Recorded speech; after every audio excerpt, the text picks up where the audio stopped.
चाहिए खर्चा निकालो मोर्चा, काही लोक तडजोड झाली नाही की एकनाथ शिंदे यांचा हल्लाबोल। धारावी पुनर्विकास प्रकल्पावरून शिवसेना उद्धव बाळासाहेब ठाकरे गटाने आक्रमक भूमिका घेत अदानी समूहाच्या बीकेसी येथील कार्यालयावर मोर्चा काढला होता।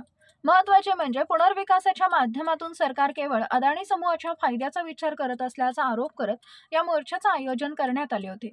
यानंतर आता धारावीच्या मुद्द्यावरून विधानसभेत बोलताना मुख्यमंत्री एकनाथ शिंदे यांनी नाव न घेता उद्धव ठाकरे यांच्यावर निशाणा साधला असून काही लोक तडजोड झाली नाही की असे मोर्चे काढतात त्याला आपण चाहिए खर्चा निकालो मोर्चा असं म्हणतो असं म्हणत खिल्ली उडवली आहे।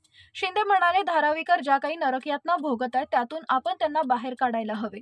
धारावी ही आशियातील सर्वात मोठी झोपडपट्टी न राहता धारावीचा विकास कसा झाला, धारावीकरांचे जीवन कशा प्रकारे सुसह्य झाले हे बघण्यासाठी जगातील लोकांनी यायला हवे।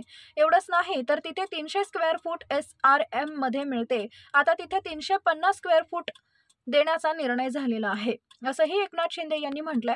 शिंदे पुढे म्हणाले की काही लोक तडजोड झाली नाही की असे मोर्चे काढतात त्याला आपण म्हणतो चाहिए खर्चा निकालो मोर्चा। कुणीतरी मध्यंतरी माध्यमांना एक स्टेटमेंट दिलं होतं, मग ज्याच्या विरोधात मोर्चा काढला 1 वर्षापूर्वी तो तिथे मीटिंगला होता हे मी बोलत नाही, टीव्हीवर जाहीर स्टेटमेंट आहे। त्यामुळे आपण यावर विचार करण्याची आवश्यकता आहे आणि या धारावीकरांचे जे जीवन आहे ते आज ज्या पद्धतीने जगत आहेत त्यातून त्यांना बाहेर काढायचं असेल तर सर्वांनी सकारात्मक भूमिका घेणं आवश्यक आहे।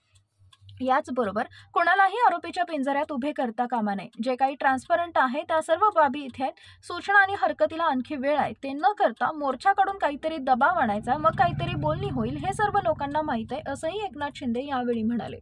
Bureau report, Mumbai.